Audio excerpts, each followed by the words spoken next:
Hello, once again. This is your boy Abdul, and I'm back. This is us. And I'm always here with Jude and Nada. Hello, guys. How are you guys doing? We're good, man. How are you? We're good, thank you. How are you? Yeah, great, great, great. Today, we're going to be talking about the poverty mentality. What do we mean by poverty? What's the definition of poverty? How does it affect one? I think I'll like Jude for you to start I that. knew you was going to do that. I knew Yeah, you was going to do that. So I grabbed my phone quickly. I said, "What's the definition of poverty?" And I said, yeah, "Google. sure. Google is your friend, as they say, man." And it Exactly. says Yeah. Wikipedia says poverty is the state of having few material possessions or little income. Poverty can have diverse socio-economic and political causes and effects. What is the definition of poverty? Essentially, poverty refers to lacking enough resources to provide the necessities of life. I think I like that one. Food, clean water, shelter, and clothing. Because if you know, according to the Maslow hierarchy of needs, Hierarchy of needs. uh, yeah, food, water, shelter, clothing comes Under core your part basic of it needs. before friendship, sex, and the others, which is like the secondary needs. So I like that definition of poverty. If you're unable to afford food, water, shelter, and clothing, then you're in poverty. But in the UK where we live, you have what we call relative poverty. That's in relations to your neighbors. So your neighbors have a 75-inch TV and you can afford that. So that's relative poverty to that. They can afford holidays. But poverty is what poverty is, man.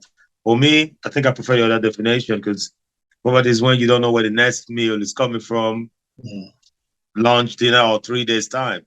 Poverty is when you guys don't have a roof over your head. And coming from Nigeria, we do know what that means, you know. hmm Poverty is when parents could not afford rent and landlord would kick them out, can afford food and kids would be out begging for scrap for what to eat, or roaming the streets or hanging around what we call bukas, restaurants, and looking for what people ate. And actually, people eating from bins as dogs would do in Nigeria. So then, though, I saw that.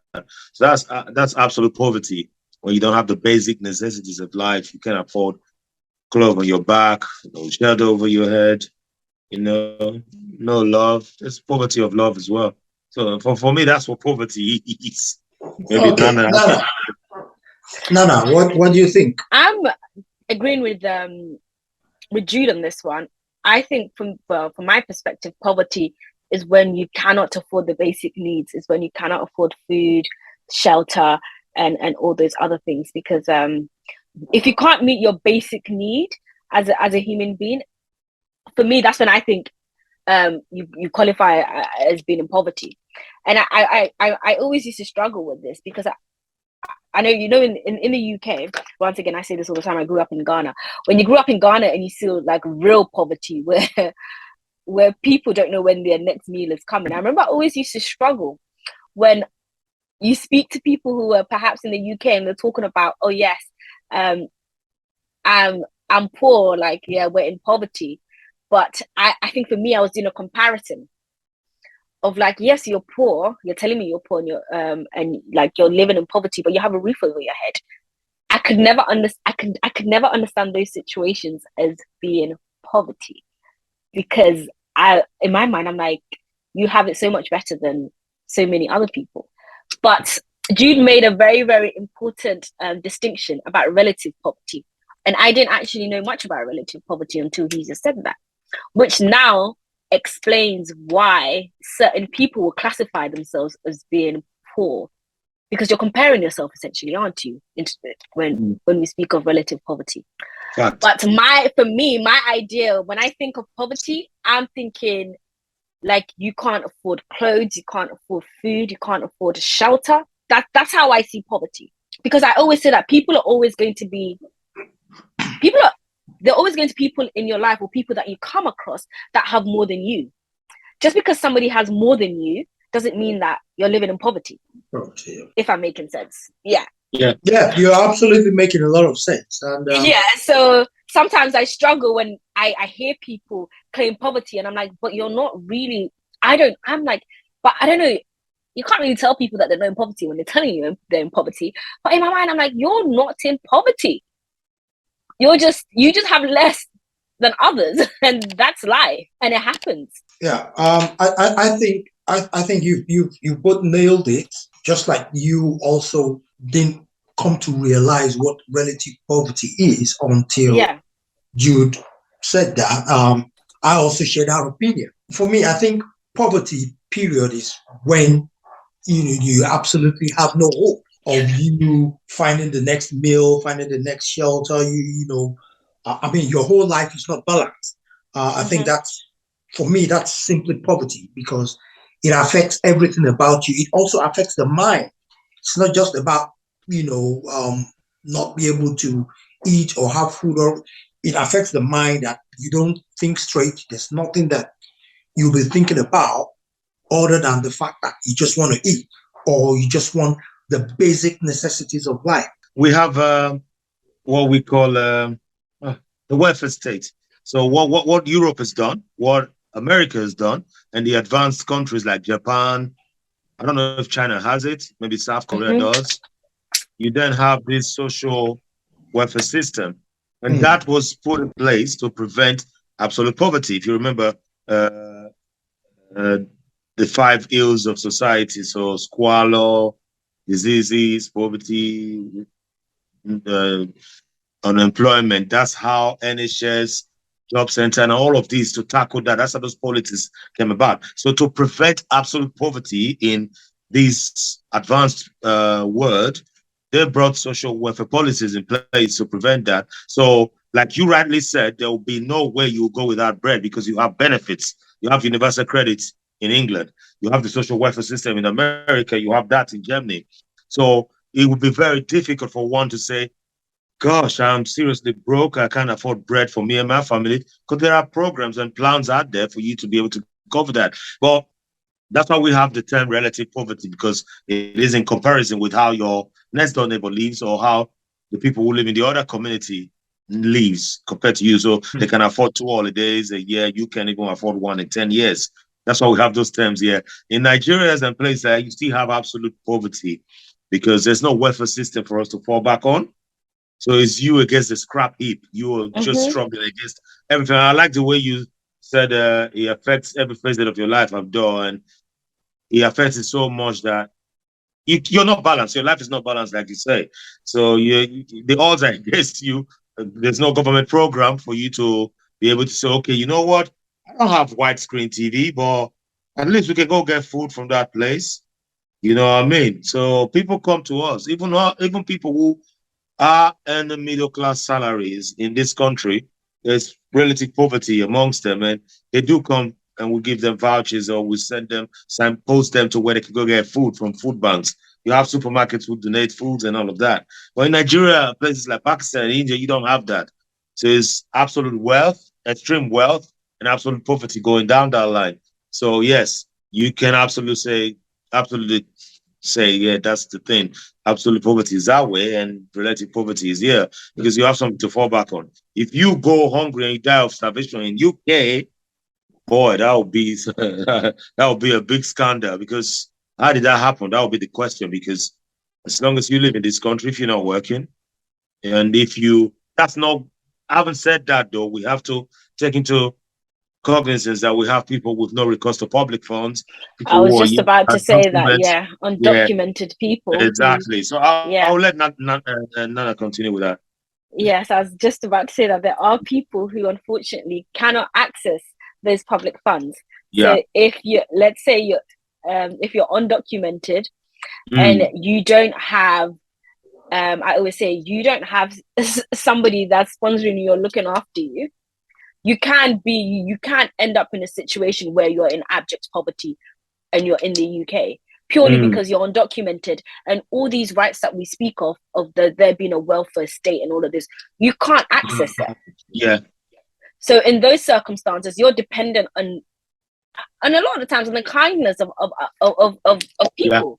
Yeah, absolutely. And you do come across people who are in the UK and they are living in like the abject poverty where they cannot afford anything because they cannot access these things that are in place because one, they don't have the documentation.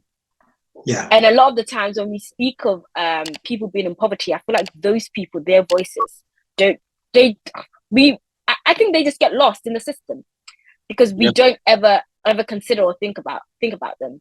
And even if like you might even be documented, because I remember when I moved to the UK, and yes, you have your visa, and it's like I think at that time they give you 1 year, then they give you 3 years. Your visa clearly says it, like you have no recourse to public funds.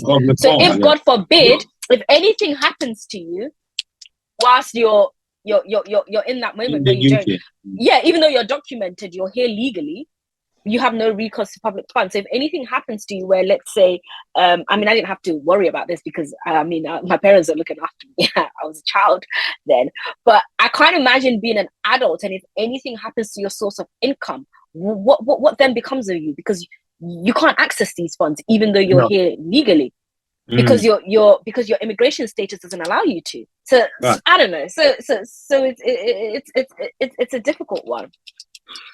And I also understand that if you're perhaps like if you've been brought up in certain circumstances, how that impacts and affects you in adulthood. They say that when you deal with people who perhaps have been in a position whereby they haven't had much, or like they've grown up in situations where they're poor or they're living in poverty. Like there's certain behaviors that they can't let go of just because you get accustomed to doing things in a certain way. So even when you do get to a point where you're well off and you're better off, you're still stuck in. There's still little things that you're still stuck in that you can't get rid of. Like today, I know people that have an issue with like throwing things away. Just because they're like, oh, you never know, somebody might need this, somebody will say, I'll keep it and give it to so and so. They become hoarders. Yeah, then they become hoarders, exactly. And then you have people who have a very unhealthy relationship with food because growing up they didn't have much food. So now that they have it, it's either there's some people that, well, they overindulge and they overeat, and there are others who then don't throw things away and they get angry or upset if they give you food and you don't finish what's on the plate and you throw it away because you feel like you're wasting food. Yeah. I think you've touched on very important. Go on, Abdul. Yeah. I think that's one of the things I wanted to touch on. Nana, you've actually just brought it up because I was looking at it that now if you were poor, or well, if you had that poor background and suddenly you find yourself in wealth, so to speak. Now your attitude, does it still have that poverty mentality that you had when you were, when you were poor, or you find yourself that, changing absolutely? Are you still affected by that poverty mentality when you suddenly find yourself well? I think it's a very fantastic question. It's why people say, you guys will know, Nana, you know, Abdul, you know. So people say you can't have money, but you can't buy class. It's simple as that. and I can give you so many examples. And it goes two ways. So people can come from poverty, come into wealth, and still be well cultured. Apologies, I don't mean to denigrate anyone. Well cultured and not overindulge, and still be conservative about life. And some people will come into wealth and just lavish wealth, like, oh my God, it's going to, if I don't just do this and do that, I might not have this again. So it goes both ways. Like for me, I tell people, I said, poverty really helped people like me. Because I was poor, I didn't indulge in weed smoking. I don't know how to smoke weed. I didn't smoke cigarettes a lot in Nigeria. And I didn't drink so much alcohol in Nigeria as much as I would have loved because I was unable to purchase these things. So I was at the mercy of people or friends. I had friends who were able to purchase a pack of cigarettes while five of me and my dudes we shared just one single cigarette. So poverty helped in that sense that I didn't overindulge, and now health-wise, I'm not laughing at anyone why they suffer. I'm by the grace of God still kicking. You see what I mean? So it did help in that sense. And into now, I'm in the UK. I have a very good job. I have a family. Like Nana said, and like you just suggested, how does coming from that influence this life? I don't like wastage. I always say to my wife, come on, guys, you guys waste a lot. What is this? Let's cook to what we can eat. It's part of that. And I know somebody's chipped in before in our previous discussions. I slept on benches. I don't mean benches at the parks. You know those straight wood bench at home. That's why I slept on until I was age 23 before I actually had a foam or what we call mattress to sleep on. And that still affects me. I've got super king size bed. I don't know why I bought it, but I still sleep on the edge and I don't move. I stay in that position because of my years upon years of staying in a single bench, and I grew accustomed to that. That mentality is still there. And another big one, most of my friends don't like this. When I see people throw money away, or not throw money away, when people spend money on designers gears and go to clubs and really spend money, it does affect me. It's fact. And sometimes my friends think, come on, man, get out of that attitude, man. And it is true. I've said to myself, I need to really get out of that attitude. I give a lot. I prefer to give than to go to club and spend £200 on a bottle of whiskey when I can walk into Sainsbury and buy the same whiskey for 47 quid, if you get what I mean. You know, so I do go out. I go out a lot to spend money on food and all of that. But I still have that reservations when people do that. Like, why are you wasting all that money? It's like what happened to Jesus Christ when, and that mindset is not good. You need to get out of that mindset. Somebody sprayed some expensive perfume on Jesus' feet, and Judas or some of the disciples said, "Why are you wasting that? We could have sold that and make money." And Jesus quickly said, "Come on." I think Jesus was trying to get a person out of poverty mindset. It does occur when I see that happen. I'm like, what the hell is wrong with you? Like, it affects whether you want to fly private, you want to fly first class or economy, and you have the mindset of the plane gets to first class or not, you get to the same destination at the same time. Well, you know, live a little. So poverty does influence. If you came from that, it does influence you. And again, you can't buy class. I know some of Nigerian governors who come to England, and you look at them, you just see poverty spelled over their head regardless of how many billions of pounds they have in their account. You see poverty spelling over there because they don't have class at all. They were never cultured. We tried, we went to culture ourselves from the streets and all. Then you see people like Otedola, who was born into wealth, and you see the way he carries himself, and you know this guy has got class from youth because he was born into wealth. Meanwhile, our happenstance governors or opportunist governors, you upon the wealth they have, you see them looking like like clowns. So I think it does affect.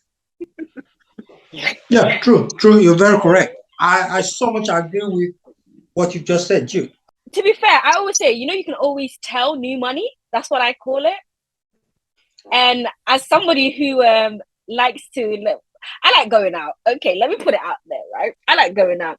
And you can always tell, right? Like the people that have always like had money and the people that's just come into wealth. Because I feel like they're very ostentatious and the way that they go about it. So they're very flashy. Not I'm not suggesting by any means that people that are born into wealth are not flashy. But there is they're flashy too, but they do it in a certain way. And I always say you can always tell new money. Yeah. And it's almost as if and one thing I will say about new money is new money gets really offended if you think that it's always, do you know who I am? That's yes. So that's new money. Okay. I've been in so many instances where from my perspective, I'm like, but you don't need to prove to anybody that wow. Exactly. You don't exactly because from my perspective, I'm like, who cares? Like, you can afford this. So whether or not somebody thinks you can't, why do you then have to make it be like, oh, do you know who I am? I can buy this whole place and even buy you. And it's always when people always speak like that. So and it's that's new money. It's new money. Yeah, new money. That's what I call it.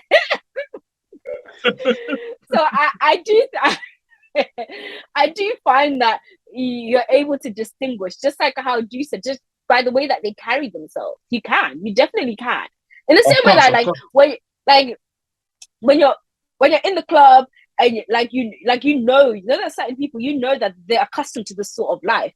So this isn't it's not a novelty.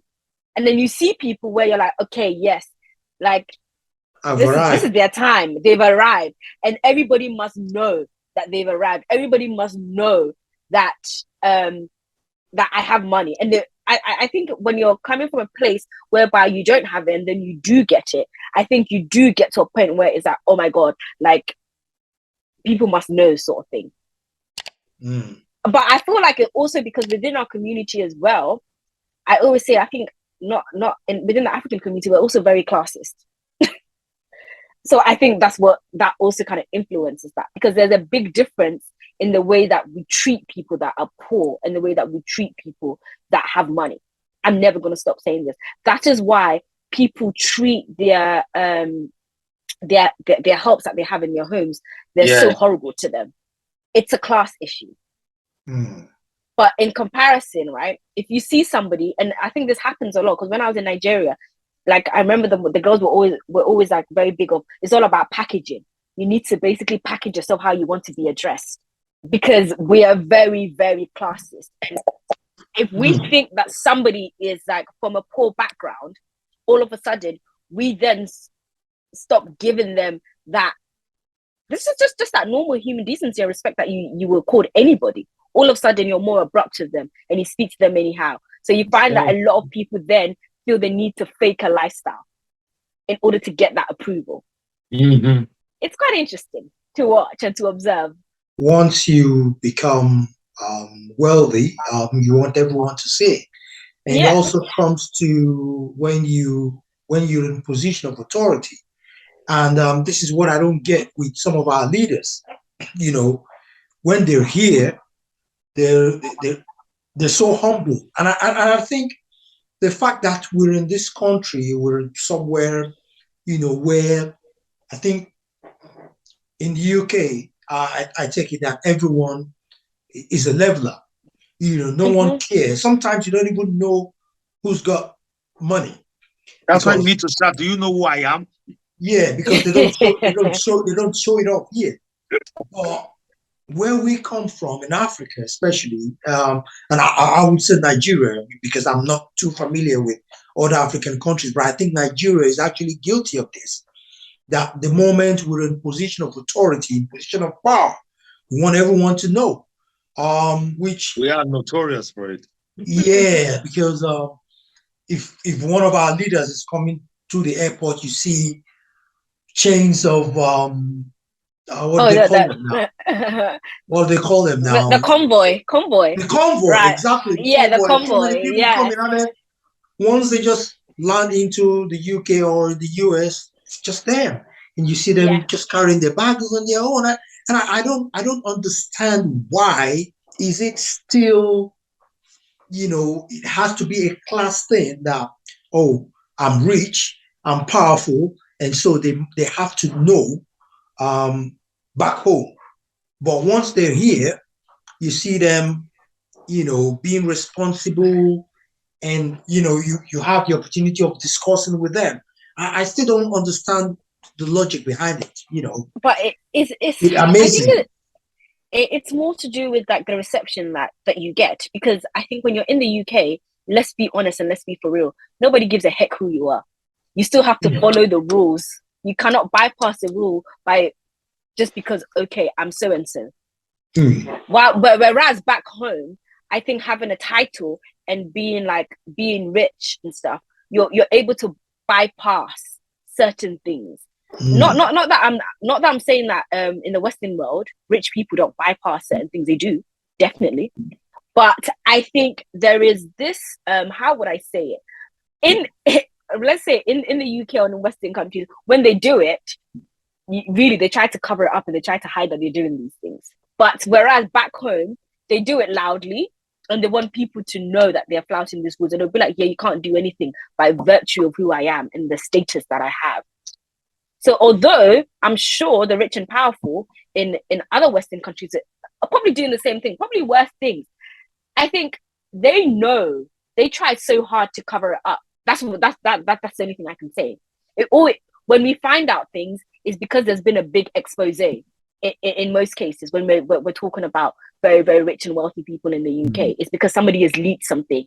I remember what was the when it came out that loads of the politicians were hiding money abroad. I forgot the name of the person that, what they called the documents that were leaked. and was all over the place. The Panama Yeah, Papers? the Panama Papers, exactly. Yeah, the Panama Papers. It's always because somebody has leaked something. But back home, they will do it and they'll say it out loud and they'll let you know that they are breaking the laws, and you watch them break the laws, knowing that you cannot do anything about it. Yeah. So I feel like that's the difference. The difference in perhaps how it's received and how we deal with it. So they know that they can do it loudly. I mean, there's as much impudence as possible, and there's no consequences. And there really isn't. Because when it comes down to the next election, all they have to do is buy some bags of rice and fridges, and people will vote for them anyway. So yeah. Yeah. True, yeah. And you know, no matter what we say, this is us. This is who we are, actually. We can only hope for some changes that will be made. Well, how do you hope for changes if a whole nation has been held to ransom and everyone is almost like 90% is under abject poverty? Is what I call people say, my teeth is better than your teeth. You know, that's why that's how our people will never change. If you're expecting change, it won't happen, because if today you become a local councillor and all of a sudden you're pushing a Bentley or a Ferrari or some big car, why do you think I should not encourage my own people to do the same thing? So you can see the entrapment of wealth linked to abject poverty, because like Nana was pointing out, those rich folks, man, they do spend money. They do spend money. Exactly. Yeah, they do spend money, but you can see the way they do it is different. Adapt if you see Bill Gates wearing a Versace belt and expose it, I'm wearing Versace belt, or the double G belt. Is that Gucci? The double G one? Yeah, the double G is Gucci. But you go to the club, you see Nigerian boys, black boys, they want you to see their double G belt. They want you to see their Versace belt. They want you to see them wearing some top Versace from head to toe. And the guy sitting next to them might just be wearing a diesel jeans that cost 50 quid. And that guy is a billionaire. His bank, his checking account is like dripping of billions. And you just dripped on Versace. You actually have 170 pounds remaining in your account. So I was just about to say that. Yeah, it's linked to poverty mindset as well. Yeah. It is linked to it. It's now, about appearances. It's interesting you guys are saying that, because I'm now expanding it to the United States now. Okay. Now let's look at our rappers. Now, okay, for instance, the JayZs, the Puffys of this world, the Snoops. Now, when they first came out, they were in this. They had this lifestyle, of wearing the type of dressing you're talking about, you. And now you find out now, like 10, 15 years down the line, now you find them wearing suits now. How do we place them now? In terms of,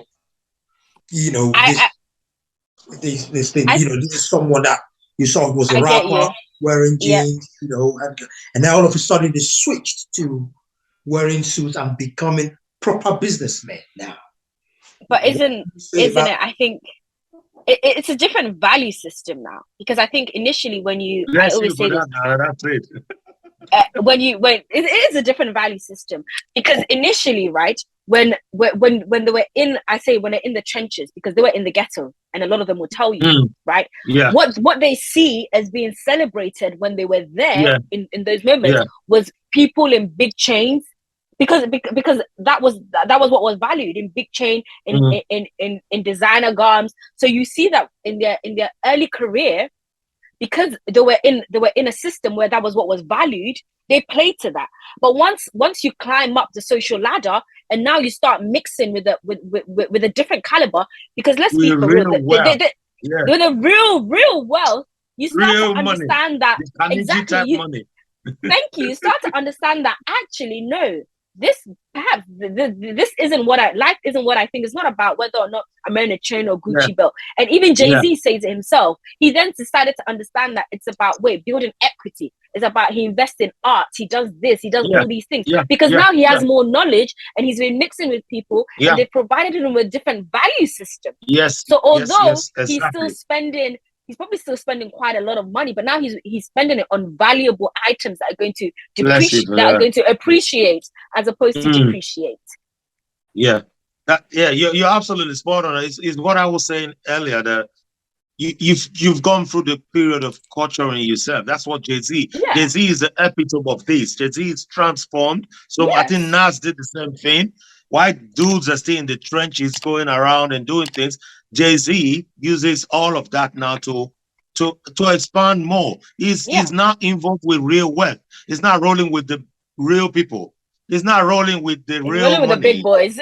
He's not sitting in boards with real wealth, generational wealth. And he sees that all these entrapments of wealth that he thought was wealth, the private jets, the gold chains, he now saw that as wastage.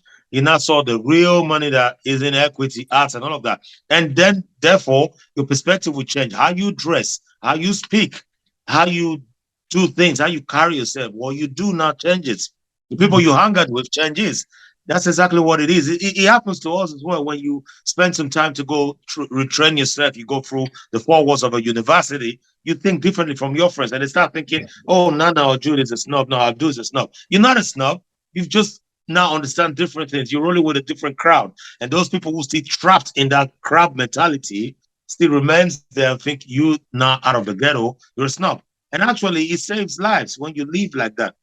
I don't think anyone will come see JayZ and be able to pull a gun to him and say, hey, because he's no longer in that trench with you or in the jungle with you. He's moved up the ladder. When you mix up with real wealth, you come to understand that all of this entrapment of wealth is linked to poverty, because you're actually setting yourself up to fail. Tupac died. He was broke when he died. The mom actually took death row to court because Tupac was wearing big golds, $100,000 wristwatches, driving big cars, but this was what Suge Knight was giving to them. Like, you going out tonight, I'll give you 100,000 to spend. He had nothing in his bank account.